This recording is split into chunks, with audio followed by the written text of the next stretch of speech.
What's up YouTube? Capital G here, checking out the brand new Yuma support that just got revealed. This of course will be released in the next Legendary Duelist. So far I think this Legendary Duelist has been pretty satisfactory. I love Yugi's support. I think that Jaden's support is really good. Yusei's cards are fucking trash. I'm not a fan of them, but Yuma's cards I think are actually pretty legitimate. So let's go ahead and start with his new XC monster. This is Gagaga Magician. It's a rank 4 Dark XC, 2000 attack and 2000 defense. This is a completely generic rank 4, just requires 2 level 4 monsters to summon. You got a hard once per turn on the first effect for good reason. It says you can detach 1 material from this card, then target an XC monster in your graveyard, except another copy of Gagaga Magician. Special summon it, but negate its effects. Okay, it's just simple monster reborn. Second effect, a Atopic Future XC monster that has this card as a material gains this effect. You can detach 2 materials from this card, then target 1 XC you control until the end of this turn. Its attack becomes 4000, but negate its effects. So basically,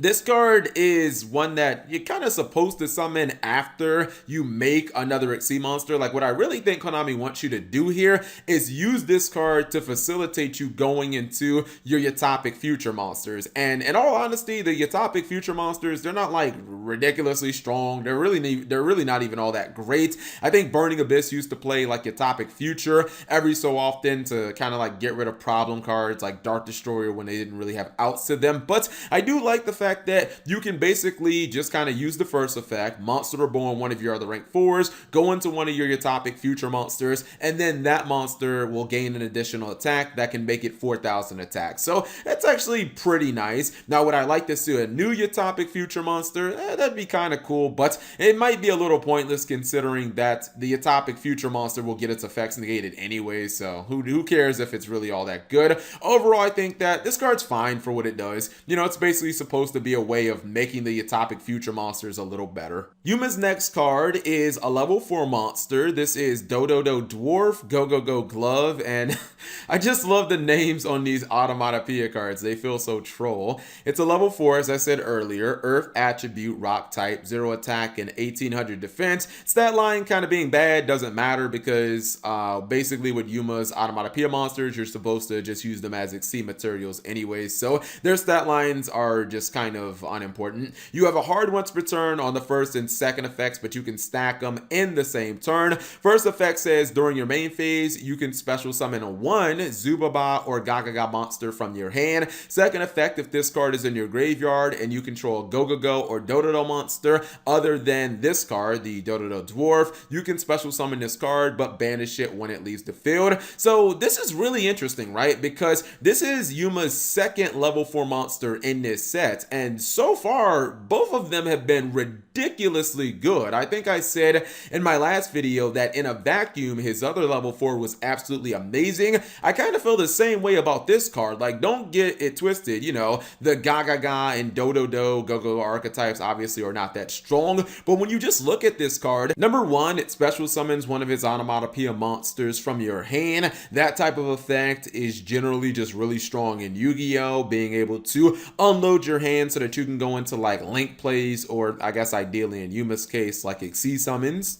And then the second is just kind of like a Monster Reborn effect for itself. And obviously, since you're probably going to use it for XC material, it probably won't end up getting banished anyways if it falls off, you know, as an XC material because it's no longer on the field. Even if you weren't going to use it as an XC material, just getting a free Monster Reborn for this card seems pretty damn strong, and all you have to do is just have a Gogogo or a Dododo monster on the field. So this is like one of those cards where I look at it and I'm like, dude, why didn't they make all of his cards this good? If they would have made every single one of Yuma's cards up to this standard or to the standard of the level 4s in this set, they would have ended up being like incredibly competitive during the Zexal era. Like, we would have seen people playing like, you know, Yuma decks at like regionals and YCSs and stuff like that because this is an excellent card. Anyways, his last card is a quick play spell. It's called Future Drive, and it's a hard once per turn. It says target one Yatopic Future Exceed monster you control. Apply these effects to that monster you control for the rest of this turn. So that monster can attack all monsters your opponent controls once each. If it battles an opponent's monster, you negate that monster's effects during the damage step only. Finally, each time it destroys an opponent's monster by battle, you inflict damage to your opponent equal to the destroyed monster's original attack. So this is why I think that Konami wants you to use the Gagaga Magician, the rank 4 we talked about earlier. I think that they want you to use it to kind of make the Yatopic Future monsters, because this card exclusively supports Yatopic Futures, and I think it's a nifty little combo. It reminds me, I guess, kind of like Yatopia Double Cheese, where basically you're supposed to summon Gagaga Magician, Monster Reborn one of your other rank 4s, go for a Yatopic Future monster, then activate this card. At that point, you'll have a 4,000 attack monster that can attack every monster your opponent controls. When you run an opponent's monster over, you do burn damage, and you're also going to be negating that monster's effect during the damage step. Now, is that type of play better than like Double or Nothing Cheese with Utopia Double? Probably not, but I mean, at least it doesn't lose to Ash Blossom and Joy Spring, so there's definitely that.